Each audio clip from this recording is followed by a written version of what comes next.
Update कर लेने के बाद तो जो भी दिक्कतें आ रही थी उसमें दुरुस्त हो जाएंगी।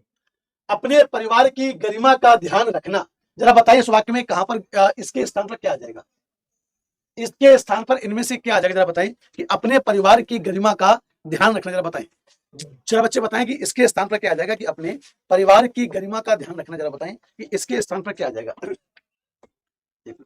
जरा बताएं कि इसके स्थान पर क्या आ जाएगा, कि अपने परिवार की गरिमा का ध्यान रखना। जरा बताओ क्या इसके स्थान पर आप इनमें से किसी को लगा सकते हो? तो भाई गरिमा शब्द तो गलत है दोनों में, यहां पर भी गरिमा में बिंदी थोड़ी आएगी, यानी कि आप कहोगे साहब जो लिखा है सही लिखा है, कोई मत इसमें कुछ भी गलती नहीं है, इसमें कुछ। चलिए जरा बताएं एक बार कि रिक्त का विलोम क्या हो जाएगा। आप लोग रोज एक प्रश्न को करते हैं कि रिक्त स्थान की पूर्ति करें, रोज आप एक प्रश्न को करते हैं, आपके गद्यांश भी कराता हूं मैं आपको, ठीक है। हस्ताक्षर आपने बच्चे सही लिखा है, चिंता नहीं करो, एजुकेशन बच्चे। रिक्त शब्द आप रोज कराते हैं कि रिक्त स्थान की पूर्ति, तो भाई रिक्त स्थान को पूर्ण करना होता है आपको, तो क्या हो जाएगा, रिक्त का विलोम क्या हो जाएगा, पूर्ण हो जाएगा, ठीक है ना। और पूर्ण का विलोम अपूर्ण भी हो जाएगा और रिक्त भी हो जाएगा। आप कहते हैं कि रिक्त स्थान को पूर्ण करिए, रिक्त स्थान की पूर्ति करिए, तो रिक्त का विलोम क्या हो जाएगा, आपका पूर्ण हो जाएगा। मनोरथ किसका पर्यायवाची है, जरा बताएं, वासना का या लालच का या लक्ष्य का या कामना का, जरा बताएं। मनोरथ शब्द जरा बताएं किसका पर्यायवाची हो जाएगा, जरा बताएं। मनोरथ शब्द जो है वो किसका पर्यायवाची है, वासना का या लालच का या फिर लक्ष्य का या कामना का। तो मनोरथ का मतलब बच्चे आपका क्या हो जाता है, कामना हो जाती है, कि मेरा मनोरथ है, ये मेरी कामना है, ये मेरी अभिलाषा है, ये मेरी इच्छा है, मेरी अभिलाषा है, मेरी इच्छा है, मेरी कामना है, मेरा मनोरथ है। ये सब आपके मनोरथ शब्द के पर्यायवाची हो जाएंगे। 13वें का आंसर हो जाएगा डी। और अगला प्रश्न आपसे कह रहा है कि पौ बारह होना, जरा बताएं इस मुहावरे का अर्थ क्या होता है।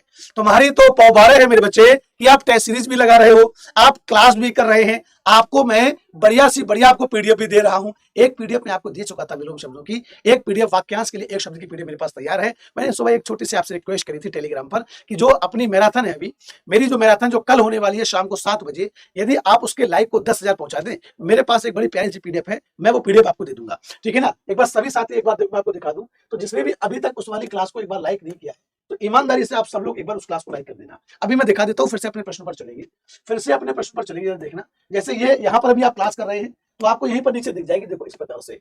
ये रही अपनी मैराथन बच्चा, इस मैराथन को, ये मैराथन आपकी कल होगी शाम को 7 बजे। ये मैराथन आपकी हिंदी की है, इसमें 7,500 लाइक ऑलरेडी है। मेरे कई सारे बच्चों ने बड़े प्यार से जो लाइक की संख्या 7,500 पहुंचाई है, इस लाइक को 10,000 पहुंचा दो। अभी तुम देखना क्लास के बाद मैं तुमको एक बड़ी प्यारी सी वाक्यांश के लिए एक शब्द की पीडीएफ दूंगा, आराम से आपका लगभग आपके जीडी में आने वाले लगभग सभी प्रश्न आपके वहां से कवर हो जाएंगे, उसी एक पीडीएफ से। देख लेना तुम, वो पीडीएफ और क्लास वाली पर्याप्त रहेगी, वाक्यांश के लिए एक शब्द और कहीं से नहीं पढ़ना। तो एक बार सभी साथी अभी इस वाली क्लास में जाएं और एक बार इसको लाइक कर दे फटाक से और वापस आ जाएं। अभी मैं इसमें कमेंट में लिंक भी लगवा दूंगा, चिंता नहीं करो, अभी तो नहीं लगा है, पर तब तक आप लोग जाएं फटाक से लाइक करके वापस आ जाए जल्दी से। देखिए जरा अगला प्रश्न आपसे क्या कह रहा है कि पौ बारह होने का मतलब क्या होता है, खूब लाभ होना। जाकर उसको लाइक कर देना और नोटिफिकेशन ऑन कर लेना, उसका लाइक कर देना और नोटिफिकेशन भी ऑन कर लेना। बच्चे ध्यान रखना, नोटिफिकेशन ऑन करोगे तो आपको जब कल क्लास लाइव होगी तो आपको पता चल जाएगा। पौ बारह होने का मतलब होता है खूब लाभ होना। बहुत नुकसान का मतलब बच्चे क्या होता है आपका, कहते हैं कंगाली में आटा गीला, मतलब गरीबी में और नुकसान हो गया आपका, ठीक है। आश्चर्यचकित होने का मतलब होता है आंखें फटी की फटी रह जाना, कि मेरी तो आंखें फटी की फटी रह गई, आश्चर्यचकित हो गया मैंने देखा कि मेरे नंबर तो इतने आ गए जीडी में, आश्चर्यचकित हो गया भाई, गुरुजी मेरी तो आंखें फटी की फटी रह गई। क्लियर, आगे देखें भाई। सोना, सोना कितना सोना है, सोने जैसा तेरा मन, जरा बताएं सोना, सोना शब्द के लिए कह रहा है आपसे कि सोना शब्द का समानार्थी क्या हो जाएगा, हिरण्य या कलत्र। कलत्र माने बच्चे होता है पत्नी, पत्नी कहीं या कलत्र कहीं या दारा कहीं या अर्धांगिनी कहीं, पत्नी कहीं या कलत्र कहीं या दारा कहीं या अर्धांगिनी कहीं या प्राण प्रिया कह दे, प्राण प्रिया कह दे या वामा कह दे। ये आपके पर्यायवाची किसके हो जाते हैं, तो पत्नी के पर्यायवाची हो जाते हैं। ललाम माने होता है बच्चे सुंदर, सुंदर कह देते हैं, चारू भी कहते हैं, है ना। और आप रत्नाकर प्रचुर कोई बोलते हैं, समझ कोई बोलते हैं। सोना का पर्यायवाची हो जाएगा हिरण, और क्या हो जाता है हिरण्य का, हिरण्य कहें या हाटक कहें या हेम कहें, हिरण्य कहें या हाटक कहें या हेम कहें या कंचन कहें या स्वर्ण कहें या कनक कहें। मेरे भाई अगर ये आप सब लिखते रहे ना अपने पास कॉपी में, आप देख लेना एक भी बाहर नहीं जाएगा इसमें से, बशर्ते आपको लिखना होगा, इनको याद भी करना होगा। हाटक, हेम, कंचन, स्वर्ण, कनक और कनक। स्वर्ण हो जाएगा आपका, सोना हो जाएगा, इसको सुवर्ण भी कहते हैं, सुवर्ण भी कहते हैं, कि सुवर्ण को खोजत फिरे कभी बेचारी और चोर। तो हाटक कहे, हेम कहे, कंचन कहे, स्वर्ण कहे, ये सब आपके मेरे बच्चे सोने के पर्यायवाची हो जाएंगे। और अगला प्रश्न आपसे कह रहा है, मृग जैसी आंखों वाली स्त्री, मृग जैसी आंखों वाली स्त्री जिसकी आंखें हिरण की आंखों के समान हो, हिरनी के जैसी आंखों के समान हो। आपको गुरुजी हिरनी की जैसी आंखें भी होती हैं? हमने तो सुना था कि हिरनी की जैसी चाल होती है ना, कि हिरनी जैसी चाल, ये तो सुना था हमने, लेकिन हमें नहीं पता था। सोचो, जिसने ये कहा होगा कि हिरनी जैसी चाल है लड़कियों की, भाई हिरनी तो कूद कूद कर चलती है, तो कि लड़कियां क्या ऐसे थोड़ी चलती है हिरनी जैसी? हाँ, कुछ हैं जो हाई हील पहनकर चलती हैं। हाई हील वाली तो मैं उन पे बड़ा मुझे तरस आता है, हाई हील वालों पे। भाई साहब, दुनिया का संतुलन जैसे पृथ्वी एक धुरी पर टिकी हुई है ना, तो वैसे भी ये भी अपना 50-60 किलो का वजन उस एक छोटी सी हील पर कैसे टिका लेती हैं? तो भाई इसका मतलब टैलेंट तो है गुरु इनमें। मैं इनका बड़ा सम्मान करता हूँ जो लड़कियां हाई हील पहनती हैं। इनके पास संतुलन होता है ना जीवन में, इनका बहुत सम्मान करता हूँ मैं, है ना, क्योंकि इनका पता नहीं कि कब हिल जाए, ये हिल गई तो धरती हिल जाएगी, संतुलन बिगड़ जाएगा गुरु। तो मृग जैसी आंखों वाली, भैया जिसकी आंखें मृग जैसी हो, मृग नहीं, हमें नहीं पता कि मृग जैसी आंखों वाली लड़की कैसी दिखती है, कभी मुझे दिखी नहीं, दिखेगी तुमको बताऊंगा जरूर, उसकी फोटो भी दिखाऊंगा।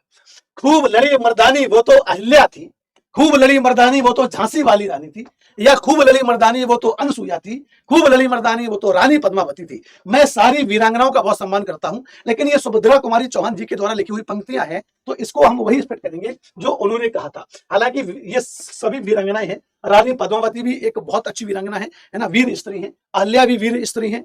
अनुसुईया का मतलब होता है जो किसी दूसरे के गुणों में कमी न खोजे, उसे कहते हैं अनुसुईया। कमी खोज दे तो उसे कहते हैं असूया। तो अनुसुईया का विलोम क्या हो जाता है? असूया हो जाता है। और खूब लड़ी मर्दानी वो तो झांसी वाली रानी थी। ये जो पंक्तियां लिखी थी वो सुभद्रा कुमारी चौहान जी ने लिखी थी, है ना। पंक्ति और इस कविता का नाम क्या है? तो झांसी की रानी इसका नाम है, सुभद्रा कुमारी चौहान जी ने इनको लिखा था, ध्यान रखना। और अहिल्या की वर्तनी शुद्धि और पूछता है तो याद रखना, अहिल्या ऐसे ही लिखा जाता है। अगर आप अहिल्या को ऐसे लिख देंगे तो ये गलत हो जाएगा।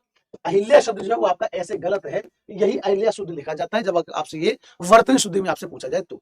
आगे देखिए अगला प्रश्न आपसे क्या कह रहा है कि मनोरंजन भी जीवन के लिए उतना ही अनावश्यक है जितना अध्ययन। जैसे आप इस वाली क्लास में पढ़ते हैं, आपको इस क्लास में मैं पढ़ाता हूं बढ़िया तरीके से, एक एक ऑप्शन का पोस्टमार्टम करता हूं, एक एक ऑप्शन का मेरे बच्चे पोस्टमार्टम भी करता हूं आपके लिए। अब लेकिन पढ़ाई के साथ साथ बीच में 2-4 मिनट का मनोरंजन भी तो आवश्यक है। इस वाली क्लास का लिंक कमेंट बॉक्स में प्लीज अभी, ठीक है ना। चले जरा देखो, मनोरंजन भी जीवन के लिए उतना ही अनावश्यक है या आवश्यक है या प्रतिबंधित है या शानदार है। मेरे बच्चे अभी आपके लिए मैं जो अपनी मैराथन उसका लिंक कमेंट बॉक्स में पिन कर दूंगा, ताकि आपको, है ना, वैसे तो शायद पिन हो गया है, एक मिनट को देखते हैं, एक मिनट को अभी देखते हैं, अभी देख लेते हैं कि अपनी इस वाली क्लास में लिंक पिन हो गया है क्या। हाँ बिल्कुल, ये बच्चे कल शाम की क्लास का मैराथन का लिंक पिन हो गया है, आपको बस इस पर क्लिक करना है, आप सीधे इस वाली मेरी जो कल शाम को मैराथन होगी आप इसमें पहुंच जाएंगे। सभी साथी अभी जाएं, इस लाइक को संख्या 10,000 पहुंचा दें, आपको एक बढ़िया पीडीएफ मैं दूंगा वाक्यांश के लिए शब्द की, मजा आ जाएगा तुम्हें। और नोटिफिकेशन जरूर ऑन कर लेना, कुछ नहीं ऐसे लिखा होगा नोटिफाई भी, घंटी बजा देना बस, और लाइक कर देना बच्चे, बस सभी साथी जाए अभी, तुरंत जाए, लाइक कर वापस आ जाए। और जो लोग यहाँ पंचायत करें उनको डांट के आ जाना, है ना। ये देखो आई लव यू गुरु, अच्छा ये तो गुरु जी को कह रहे, फिर ठीक है, मुझे लगा और किसी को कह रहे हैं। देखो यहाँ लिंक मांग रहे हैं भैया, हम यहाँ कहाँ से भेज दें लिंक, यहाँ आके मांगे लिंक, है ना। चलो फिर ठीक है ना। चलो भूटानी बाबा, चलो तो चल रहा है, एक बार जाके इनको डांट भी देना, ठीक है ना। देखो ये समझा रहे हैं, कल की क्लास शुभम द्विवेदी जी ध्यान दे दिए। जाओ जल्दी लाइक करके वापस आ जाना उस वाली क्लास को, कल होगी वाली क्लास, पर इस वाली क्लास को भी तो लाइक कर दो भाई, अभी तो 4,000 बच्चों ने लाइक किया केवल, भाई इस वाली को भी लाइक मार दो एक बार। मनोरंजन भी जीवन के लिए उतना ही आवश्यक है जितना अध्ययन, वैसा ही उच्चारण हमें हिंदी में भी करनी चाहिए। जरा बताइए क्या हो जाएगा? वैसा ही उच्चारण हमें हिंदी में भी करनी चाहिए। मेरे बच्चे करनी चाहिए नहीं होगा, यहां पर क्या होगा? करना चाहिए। वैसा ही उच्चारण हमें हिंदी में भी करना चाहिए, वैसा ही उच्चारण हमें हिंदी में भी करना चाहिए। क्लियर? करनी चाहिए नहीं होगा, बल्कि क्या हो जाएगा यहां पर आपका करना चाहिए होगा। वैसा ही उच्चारण हमें हिंदी में भी करना चाहिए। आगे देखिए नेक्स्ट, हवा से बातें करना। जरा बताओ, हवा से बातें करना, इतनी तेज मोटरसाइकिल चला रहे, फट मर गए, क्यों? ज्यादा तेज चला रहे थे, है ना। तुमसे मैं कहूंगा अभी तेज में चलाना, पता चला जोश में एकदम 100-200, मतलब मोटरसाइकिल काटा 120 130, पता चला आगे कोई बच्चा आ गया या कोई जानवर आ गया, झप से ब्रेक मारी, फट से फैल गए, खत्म हो गए। तो भाई ऐसा ना करना, घर वालों के लिए तुम कीमती हो तो उसके थोड़ा सा सम्मान करना। गाड़ी वाड़ी धीमे चलाएं, कार से चलें तो सीट बेल्ट लगाकर चलें, हम भी चलते हैं ऐसे ही, इसलिए तुमसे भी कहते हैं। हवा से बातें करना, हवा से बातें करने का मतलब होता है तेज गति से चलना। ऐसे ही एक और होता है कि आसमान को छूना, है ना। आसमान छूना या आसमान से बातें करना, उसे कहते हैं खूब ऊंचा होना। अगर कहते आसमान से बातें करना, उसे कहते हैं खूब ऊंचा होना। हवा से बातें करना मतलब बहुत तेज गति से चलना। क्लियर? ये आ गया फेवरेट वाला तुम्हारा पार्ट, इसमें बच्चे 5 में 5 सही होने चाहिए।